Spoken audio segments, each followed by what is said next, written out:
Hello students, welcome again RQGC net classes. So first of all जो Instagram पे queries आ रही है वो लास्ट में लूँगी। And today's topic history and growth of banking systems. Part first में क्या देखा था? फाइनेंशियल सिस्टम का meaning and functions and importance, उसके facts. So next today's I will discuss about the banking, भारतीय बैंकिंग प्रणाली का इतिहास एवं विकास। The Indian banking systems first bank general bank of India, मतलब यहाँ पे जो फर्स्ट बैंक था आपका वो क्या है? जनरल बैंक ऑफ इंडिया था 1786 में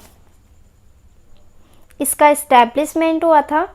सो दैट ये इंडिया का फर्स्ट बैंक था, general bank of India. So phase में क्लासिफिकेशन किया गया है, phase first, phase second and phase third. तो फेज़ फर्स्ट में क्या हुआ? Early phase from 1786 to 1969 of Indian bank. It means that कि जो आपका इस ईयर के बीच में जो भी चेंजेबल आए हैं बैंक्स के अंदर, सो यहाँ पे क्या है वो सारे चेंजेबल देखेंगे, कैसे क्या यहाँ पे बैंकिंग का ग्रोथ हुआ एंड कैसे हिस्ट्री हुई। So first of all, in the mid 19th century the East Indian company established. जो 19th सेंचुरी में जो ईस्ट इंडिया कंपनी आई थी इंडिया के अंदर, आपने हिस्ट्री में पढ़ा होगा ईस्ट इंडिया कंपनी के बारे में। सो इसने क्या किया? इस्टेब्लिशमेंट किया 3 बैंकों का। 3 बैंक कौन कौन से थे? First is bank of Bengal, bank of Madras and bank of Bombay.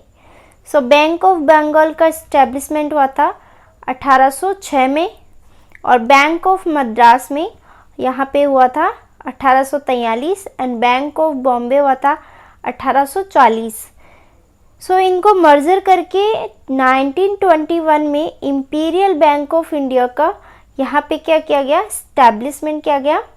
And next, later in 1865 Allahabad bank was establishment. यहाँ पे जो इलाहाबाद बैंक है उसकी इस्टेब्लिशमेंट की गई थी 1865 में। Next is Punjab national bank. Punjab national bank यहाँ पे इस्टेब्लिशमेंट हुआ था 1894 में, बैंक ऑफ इंडिया 1906 में and central bank of India 1911 में and bank of Baroda 1908। Canara bank हुआ था आपका 1906 में एंड इंडियन बैंक हुआ था यहाँ पे 1907। So all banks is 19th century bank. ये जो सारे बैंक्स हैं ये क्या है? 19th सेंचुरी के बैंक्स हैं। Reserve bank of India is 1935। यहाँ पे रिजर्व बैंक ऑफ इंडिया की इस्टेब्लिशमेंट हुई थी 1935 में, लेकिन इसके एक्ट पारित हुआ था 1934 में। सो इसने वर्क करना तो स्टार्ट किया था 1935 में, बट इसका एक्ट जो लाया गया था, अधिनियम, जिस अधिनियम के तहत लाया गया था वो था आपका 1934। इसका मैं एक अलग से वीडियो बनाऊंगी, फुल लेक्चर, जिसके अंदर इसका डेफिनेशन, इसके मेंबर कमिटीज़ एंड इसके functions, objectives and all over cover करूंगी अलग वीडियो के अंदर। Second is phase second, nationalisations of Indian banks. यहाँ पे नेशनलाइजेशंस जिन जिन बैंक्स का, इंडियन बैंक्स का किया गया था, सो वो देख लेते हैं। And up to is 1991 period of Indian banking sector reforms. तो यहाँ पे देख लेते हैं। First, in 1949 banking regulating act enacted, मतलब यहाँ पे क्या किया गया है? 1949 में बैंकिंग रेगुलेशन लाया गया। एंड आफ्टर इंडिपेंडेंस, मतलब ये स्वतंत्रता के बाद में क्या किया गया? Imperial bank of India. Imperial मैंने कहा था कब हुआ था? ये 1921 में। ये 3 बैंकों से बना हुआ है। सो इसका नेशनलाइजेशन किया गया अंडर, किसके अंडर किया गया? स्टेट बैंक ऑफ इंडिया के अंदर इसका नेशनलाइजेशन किया गया। एक्ट कौन सा पारित किया गया यहाँ पे 1955 के according. In 1959 7 subsidiaries of SBI were also nationalized। मतलब यहाँ पे जो सब्सिडरी होती है SBI की वो कितनी थी 7, तो उनका क्या किया गया यहाँ पे नेशनलाइजेशन किया गया 1959 में। सो इसका हिंदी मीनिंग देख लेते हैं। वर्ष 1959 में SBI की 7 सहायक कंपनियों का राष्ट्रीयकरण किया गया। जुलाई 1969 में 14 मर्जर बैंक्स वर नेशनलाइज्ड। मतलब यहाँ पे क्या कहा गया है कि 1969 में जो नेशनलाइज हुआ था बैंक्स का, तो वो यहाँ पे कितने थे 14 मेजर बैंक्स थे। And regional rural bank introduce in 1975। This is a important, regional rural bank introduce, मतलब यहाँ पे इसकी इस्टेब्लिशमेंट की गई थी 1975 में। In 1980 6 banks with deposit cover ₹200 crore were nationalised. It means that कि आपके जो 6 बैंक्स थे वो क्या है जिनकी जो कैपिटल होती है तो वो डिपॉजिट कितनी थी 200 करोड़। तो यहाँ पे जिनकी 200 करोड़ थी तो वो कितने बैंक थे यहाँ पे 6 बैंक्स थे। 1980 में क्या किया गया नेशनलाइजेशन किया गया उनका। Last is phase 3, new phase of Indian banking system. यहाँ पे क्या किया गया न्यू फेज लाया गया है आपका बैंकिंग सिस्टम्स में। So government open the gate of liberalisation of the banking.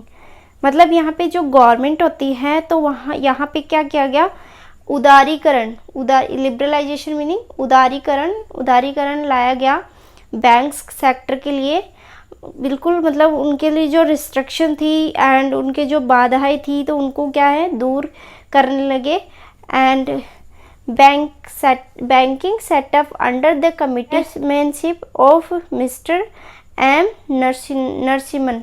मतलब यहाँ पे जो कमिटी लाई गई थी बैंक्स के लिए फर्स्ट कमिटी, सो वो यहाँ पे है mister M Narasimhan. Next is nationalisations bank list.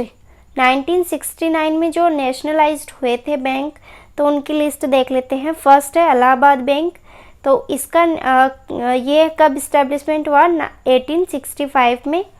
Bank of Baroda 1908 में, bank of India 1906, central bank of India 1911, Indian bank 1907 and Andhra bank 1923, bank of Maharashtra 1935, Punjab and Sind bank 1908 and Indian overseas bank 1937।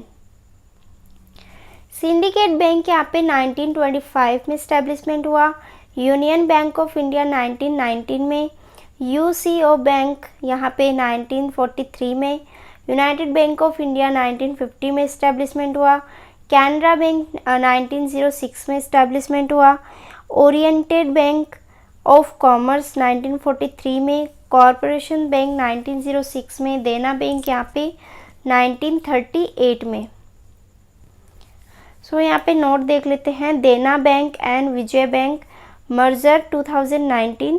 तो ये किस में मर्जर हुआ था बैंक ऑफ बड़ौदा में merger हो गए ये दोनों बैंक। नेक्स्ट वीडियो में देखेंगे बैंक के objectives and schedule bank and non schedule banks. So thank you so much for watching my video.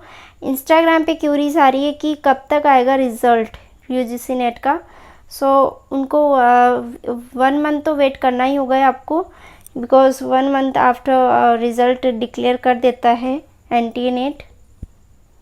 And आप ऑफिशियल पेज है इंस्टाग्राम पे तो वहाँ पे आप फॉलो कर सकते हो। So thank you so much my all supporters.